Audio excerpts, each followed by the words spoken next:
Hey guys, it's Jess with MS. I'm Pip. Today's video is going to be on my top 10 tips and things that I would have liked to have known when I was first diagnosed.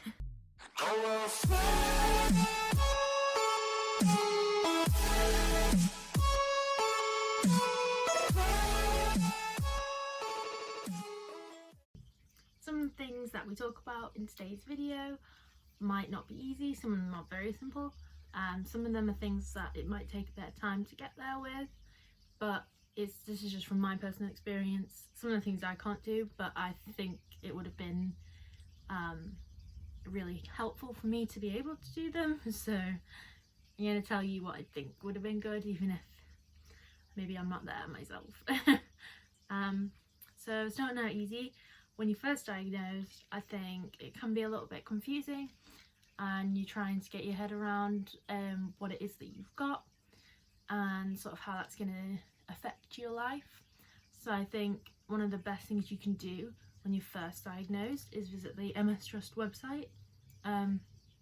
They have a selection of booklets that you can access for free, and they will send them out to you completely free of charge.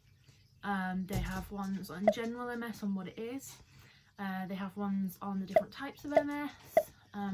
So you will have been diagnosed with a specific type of MS, and they have booklets on the progressive relapsing. I did do a video on it myself, so go and check that out, but they're a really good place to start. And they also have booklets on fatigue and things like that, like specific symptoms, and they're a really good place to start to learn about MS. It's very general, and obviously everyone's MS is different, so it can only be useful to a point, but it is useful to start somewhere. They're a great jumping off point to get those booklets for free, and they're a really good place to start. So that's my first tip. My second tip, I would definitely sign up for Shift. Shift is Shift.ms. It's a sort of like a social media site for people with MS. It's a really great place to communicate with other people who are going through similar things, and if you're worried about anything, it's a really great place to post, and you will post a concern and people might reply of their own experiences, things their doctors said. And I mean, a lot of it is just people chatting, because it's a really nice place to know that everyone on there is sort of people who are living through a similar situation. But it's really good place to start learning a bit more of the specifics of MS and how different it can be, and to also just get a chance to talk to people who have been through it. My third tip would definitely be to engage as much as physically possible with your MS nurse. Now, I know depending on where you are living at the moment, it can vary in the availability of MS nurses. So personally, I'm very lucky. The place where I live, we do have MS nurses, and I've been very engaged with mine, and it's definitely one of the things that has helped me most with my MS, because they are there at the end of a phone all the time. So if I'm worrying, if I'm not sure whether I'm having a pseudo or a real relapse, which again I have done a video on, but they are a great place to discuss your concerns with, and they will honestly, they're just there to help, and they're very knowledgeable. So I would definitely say getting engaged with your MS nurses so they know you and they know your situation is one of the best things you can do.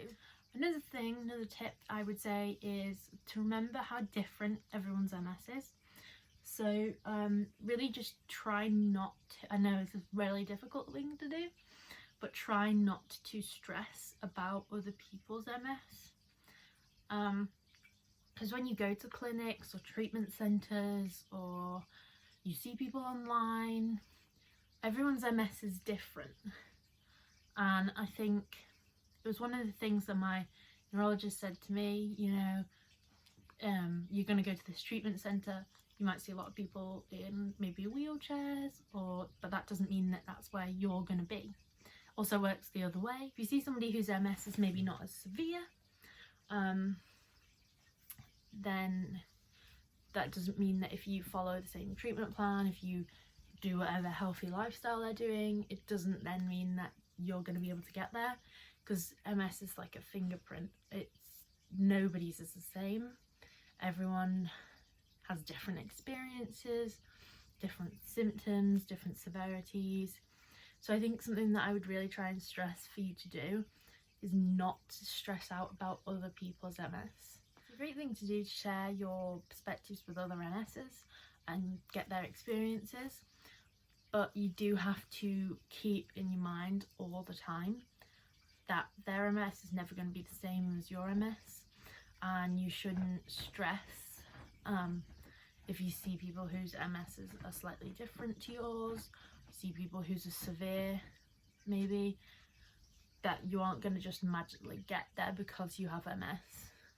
Everyone's is different. And on that note of being engaged with other MSs, I think one of the things that you could do that might be super helpful is getting engaged in the MS community. Let people help you through things that you're struggling with.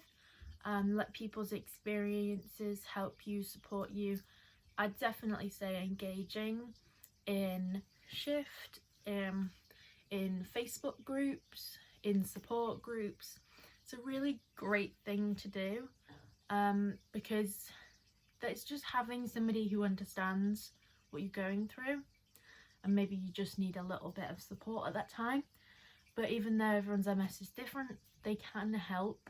Like, people will have gone through similar experiences, or maybe they know the right place to point you. So I definitely think engaging with the MS community is a really, really positive thing to do. Tip number 6 is to remember it's okay not to be okay.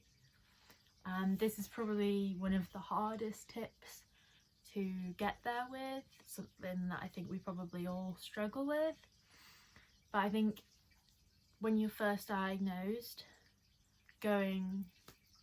or just when you first become sick really, going from doing what you normally do, sometimes you feel like a failure, or you feel like you're not doing what you should be doing.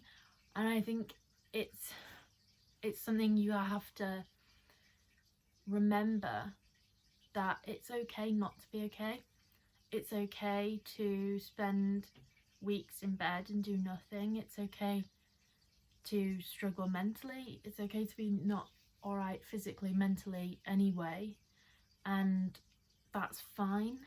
And you can't ask your body to do more than it's going to do, and you have to be kind with it, I think. On that point, tip 7 is not to push yourself too hard. I think this is something that a lot of us struggle with in the early days of our MS, is finding that point, finding that feeling, and the balance between pushing yourself to engage in things but not pushing it too far. It's something that, your MS is ever changing, so you never will be completely comfortable, and that point is your limit. But I think something that was really, really important to remember is not to push yourself to do too much. You have to remember that you do have MS, and if you push yourself too hard, you might cause pseudo, you might just have fatigue, just push you back and say no. And you have to remember that that's fine. And definitely from my experience, I would advise that rather than going, it's okay, I can push through to the end of whatever I'm doing, or it's okay, I can just keep going, just stop and listen to your own body. Because for me personally, if I push myself too hard, even just on one day, that can then knock me out for weeks. My MS will just, nope, not happy with that. And that will be it for weeks. I might just be literally in bed, not able to move, because my fatigue I've just pushed it too far. So from my experience, I definitely say it's not worth it to try and push yourself, because generally your MS will push back if you push back if you push on it too hard, and that will probably put you out for longer than it would have been, you know, if you'd have just said it's okay, I just can't do that today. And other people have to understand that as well. You have to you know, sort of explain it to people, because it is a bit difficult just to say, look, you know, I do have MS and I can't do that today, I'm just a bit tired, it's just, that's not today. And on that, I would definitely, this next tip is probably a big thing. So tip 8 is know your MS. So I think something that is super important to do in your journey is to just get to know your own MS, get to know your own body and the way it communicates. So I definitely say some good things to do and to engage in is to sort of track your symptoms, learn your triggers, and understand the unpredictability of your MS. So yeah, this is a bit of a backwards point, because I want you to know your MS, but you also have to understand that you can't fully know your MS.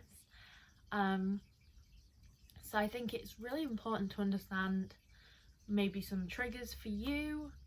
For example, myself, I get really very triggered and can go into some really very aggressive pseudos with sun coming through windows. It heats me up and it really gets to me, which is why my curtains are closed today and my hair is up so it's off my neck, because it's too warm. So personally for me, I know if I keep them curtains open and I had my hair down, I know that today I would feel really bad.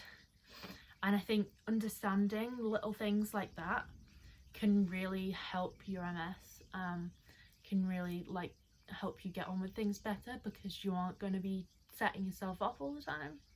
So I think knowing little triggers that you have personally is something that's really, really great to get to know. And I also think it's really important to track your symptoms, so when you do see any healthcare professionals, you can say, look, this symptom's got worse, I've got this new one. And it's also just, you know, it's very easy when it becomes day to day to forget what your symptoms are, and then you'll need to know for maybe disability support or something for school or whatever it is, work and whatever, and they might need to know your symptoms. And I think it's really very difficult to remember what they actually are when they become so day to day. For example, myself, when I went for a disability support interview, I went with my family and they said, can you eat okay? And I was like, yeah, I can eat fine. And then my mum was like, although actually a lot of the time her arm's not there, so she has to eat with her left hand. Sometimes she can't do that, so sometimes she needs help. And we were all like, yeah, that just became so everyday to us. We just completely forgot that was even something that happened to me. So I definitely think knowing your symptoms, tracking your symptoms, you don't really have to, you know, create a log or anything. Just knowing what they are and whether any have gotten worse, and whether you get any new ones is a really, really big thing. But also to understand that as frustrating as it is, MS is just unbelievably unpredictable. It's all over the place and you can never quite tell what it's going to do next. It's got its own mind, and sometimes it seems to set itself off for no reason. Sometimes you'll be absolutely fine and then an hour later you can't walk.